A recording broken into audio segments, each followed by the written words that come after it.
And I think we need to do that at work, at home. We're disappointed in our partner. We're disappointed with our boss for not getting the raise. But maybe there's a reason for that. And how can we reframe that internally to realize maybe I need to look at things a different way?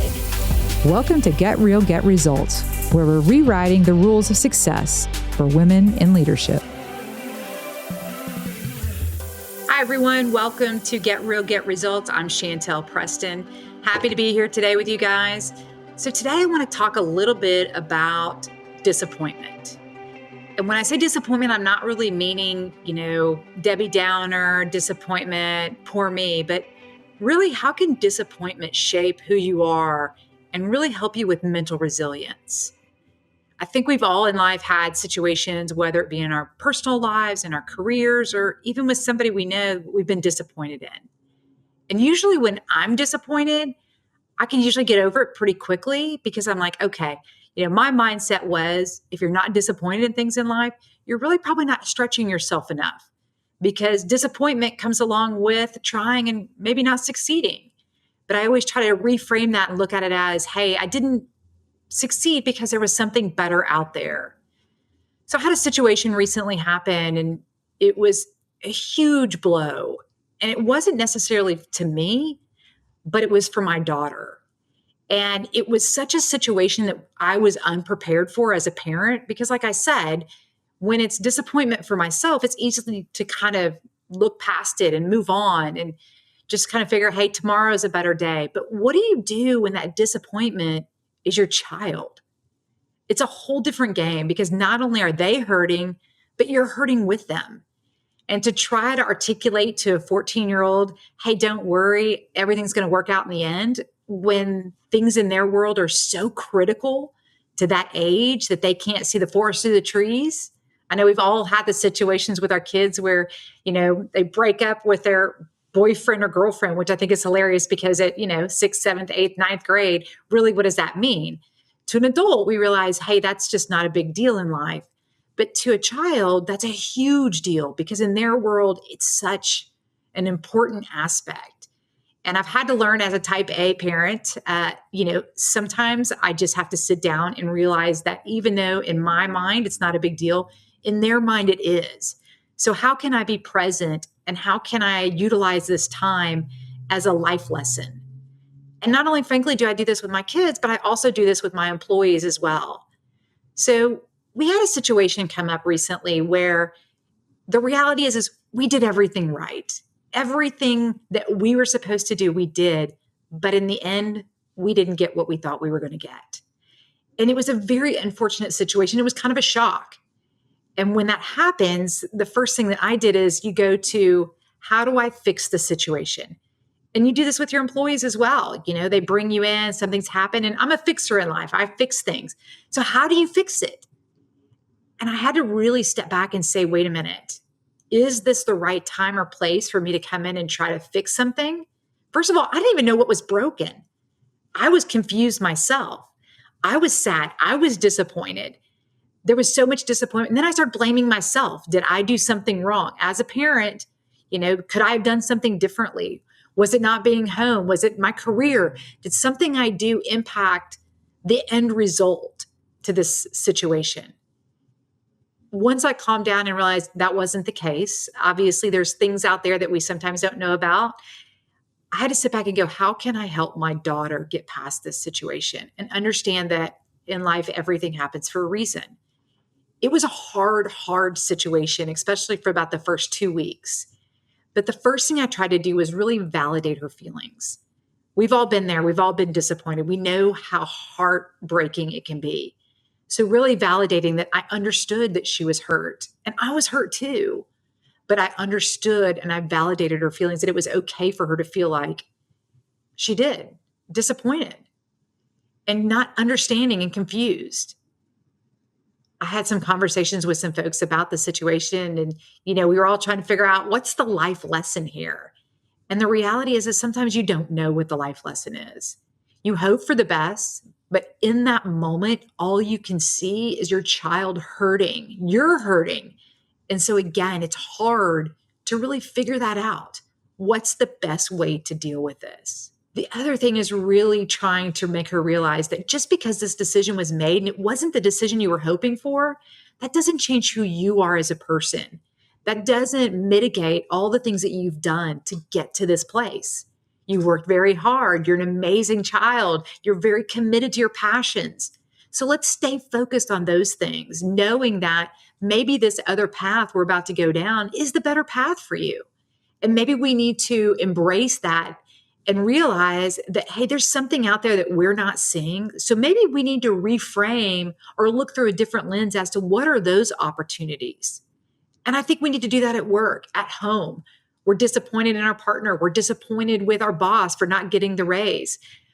But maybe there's a reason for that. And how can we reframe that internally to realize maybe I need to look at things a different way? Maybe I need to do something different. Maybe this isn't the right place for me in your career. Maybe I'm the one that's causing the friction in my personal relationship. But really stopping to determine, is that disappointment really because you failed or just the situation was failing?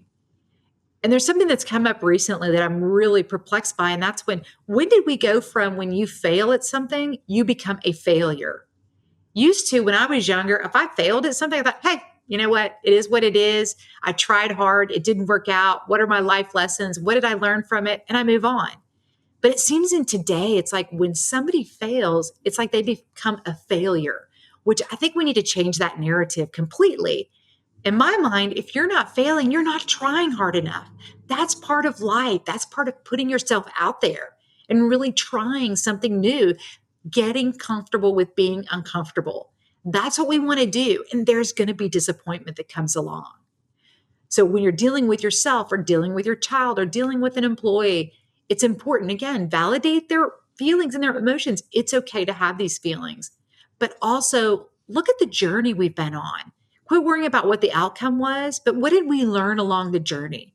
What are the things that we've embraced that have made us better people, whether it's through our sports, through school, through our careers, with our personal relationships? What are all those things that we can put together to show that that disappointment was for a reason? And even though it didn't go our way, that's okay. I talk to a lot of people about this situation in regards to how do I handle this?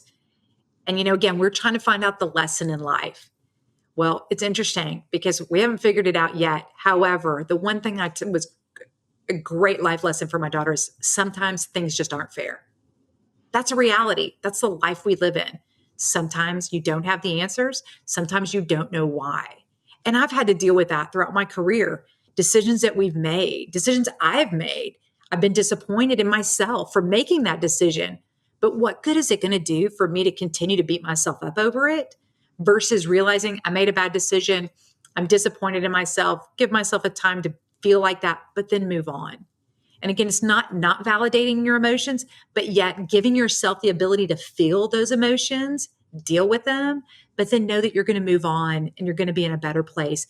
And you're also building your mental resilience, because being able to overcome those disappointments, again, is part of building that mental resilience.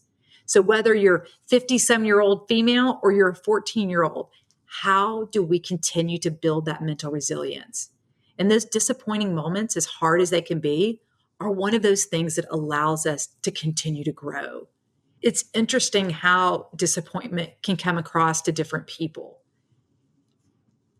I've done a lot in my time in regards to how to manage my own emotions.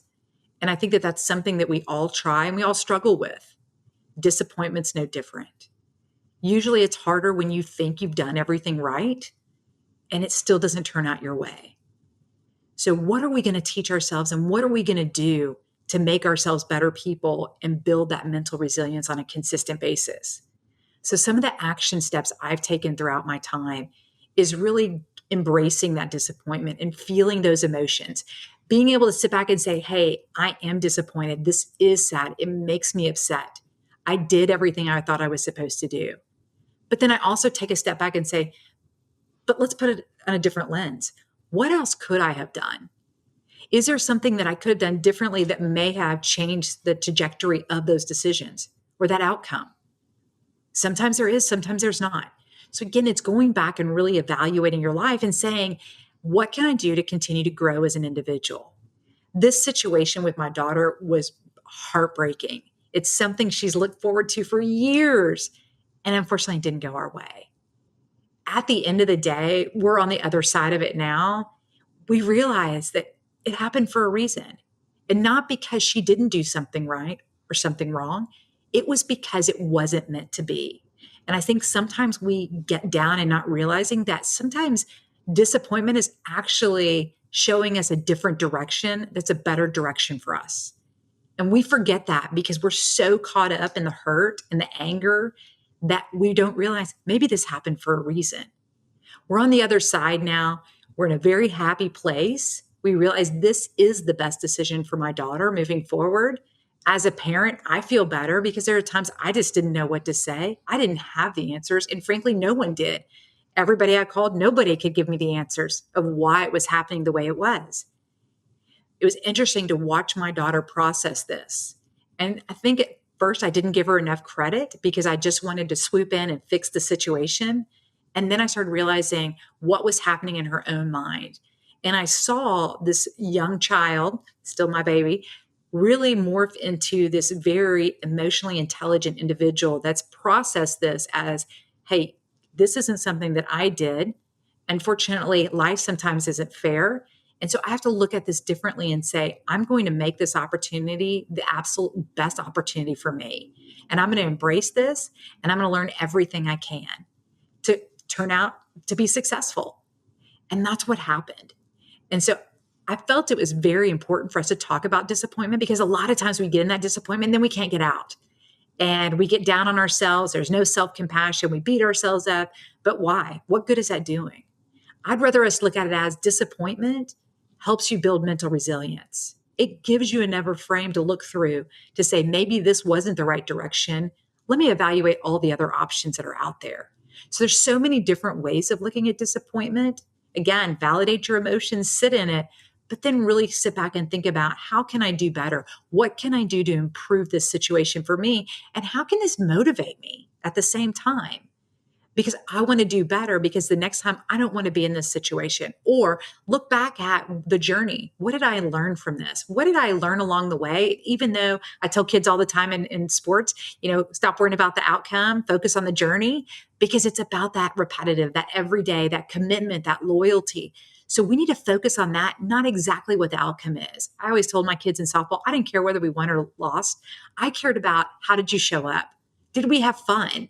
Were you a good teammate? Did you have great sportsmanlike conduct? You did. So that's a success.